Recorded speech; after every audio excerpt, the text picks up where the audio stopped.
తుఫాను రాత్రి 8:30కు తీరం తాకే అవకాశం ఉందని భారత వాతావరణ శాఖ అంచనా వేసింది.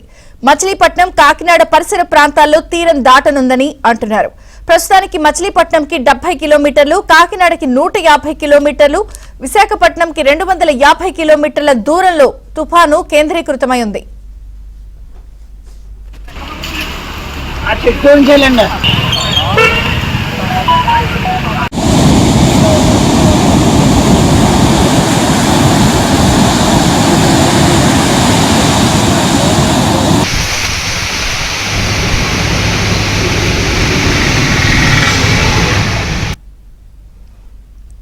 తీరం దాటే సమయంలో గంటకు 90 నుంచి 110 కిలోమీటర్ల వేగంతో గాలులు వీస్తాయి. తీరం దాటే సమయంలో తీరం దాటిన తర్వాత కాకినాడ, అమలాపురంతో పాటు కోస్తా తీరంలో అతి భారీ వర్షాలు పడతాయి.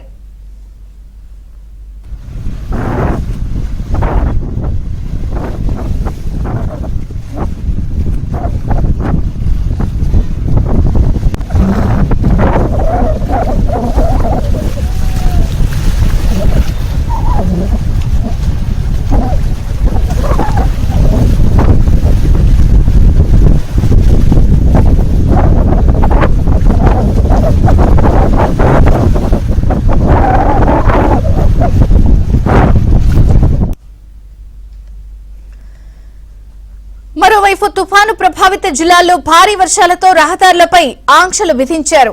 రాత్రి 7 గంటల తర్వాత జాతీయ రహదారులపై భారీ వాహనాల రాకపోకలపై నిషేధం విధించారు. భారీ వాహనాలను సురక్షితంగా లేబైలో నిలుపుకోవాలని సూచించారు.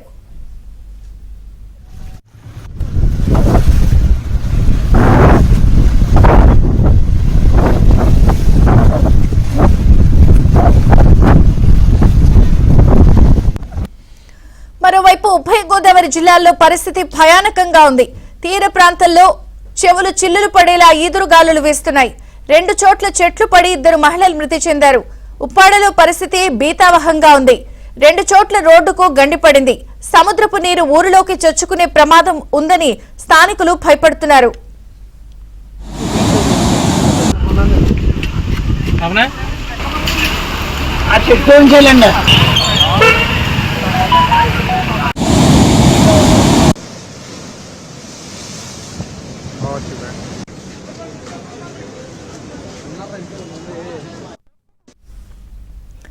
ఇంకోవైపు పరిస్థితిని అధికార యంత్రాంగం క్షణం సమీక్షిస్తోంది. ప్రజలకు ఎప్పటికప్పుడు జాగ్రత్తలు చెప్తోంది. ఇటు అధికారులు కూడా అన్ని జాగ్రత్తలు తీసుకుంటున్నారు. లోతట్టు ప్రాంతాలు, తీర ప్రాంతాల ప్రజలను పునరావాస కేంద్రాలకు తరలిస్తున్నారు.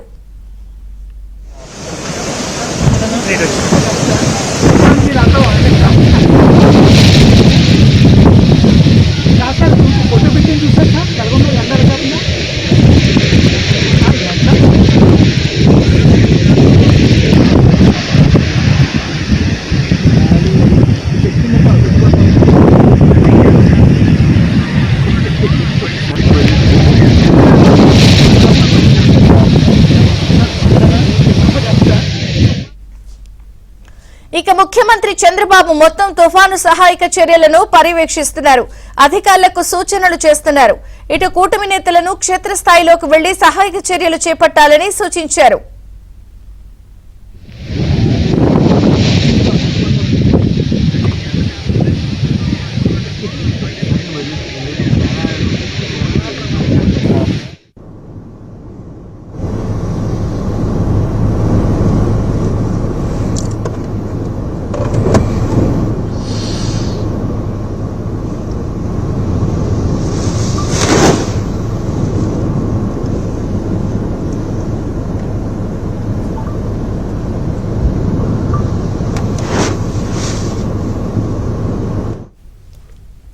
ఇప్పటికే విమానాలు, రైళ్లు, బస్సు సర్వీసులను రద్దు చేశారు.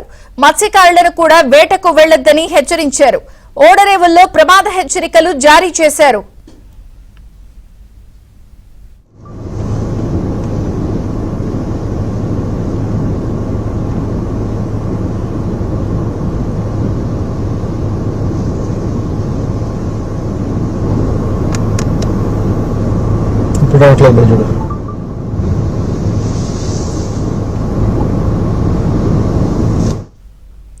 ఇక మోంతా తుఫానుపై కేంద్ర రైల్వే మంత్రి అశ్విని వైష్ణవ్ సమీక్ష చేశారు.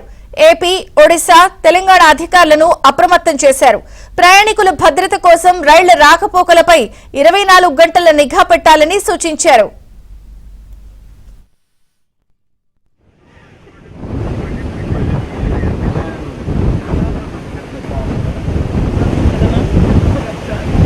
की जाता हूँ